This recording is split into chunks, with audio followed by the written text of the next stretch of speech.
Good day, I'm Stephen McHugh, and this is your JIS News for Wednesday, September 9. Finance Minister Dr. Nigel Clark has made recommendations to address financing for development crisis due to the COVID-19 pandemic.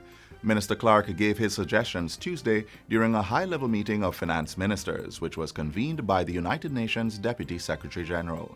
He also presented options to recover from the current crisis and mobilize the financial resources to achieve the 2030 Agenda and its Sustainable Development Goals, SDGs.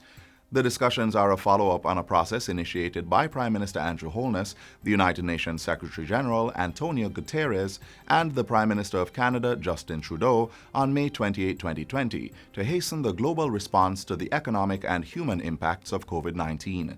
These options will be presented to world leaders at a follow-on high-level meeting of heads of state and government on September 29.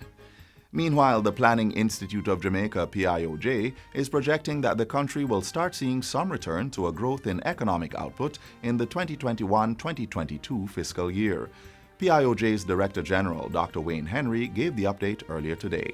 Growth in output is expected to resume during fiscal year 2021 to 2022, given the cycling out of the impact of the closure of the Alpart refinery, as well as an expected reduction in the impact of the COVID-19 pandemic on economic activities. However, GDP levels are not anticipated to recover until 2 years after the pandemic. In the meantime, though, he says the country recorded an estimated 10.2% decline in real gross domestic product GDP from January to June 2020. This reflects a 4.4% decline in the goods-producing industry and 11.5% for the services industry. PIOJ's Director General says the outturn largely reflects the impact of several factors. These include measures to manage the COVID-19 pandemic, lower capacity utilization within the mining and quarrying industry, and a continued slowdown in construction-related activities. Dr. Henry also cited weakened business and consumer confidence due to uncertainties of the duration and impact of the pandemic, as well as lower income due to job losses and reduced work hours. Prime Minister Andrew Holness has committed his new administration to operating with the highest level of integrity to gain the public's trust and confidence. The Prime Minister says the government will be tough on corruption. He has also announced that every elected representative and appointed minister will participate in sensitization and public education programs to be established by the Integrity Commission. This to increase their awareness and understanding of the anti-corruption legislative framework, not just to sensitize them alone, but to ensure that they are seized of their duties under the law and understand that this will be an accountable government. Mr. Holness was making his first address as Jamaica's 9th Prime Minister after being sworn into office on Monday.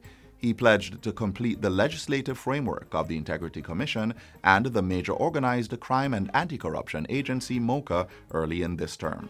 These actions, he says, will expand their investigative and prosecutorial resources and strengthen the country's anti-corruption structure.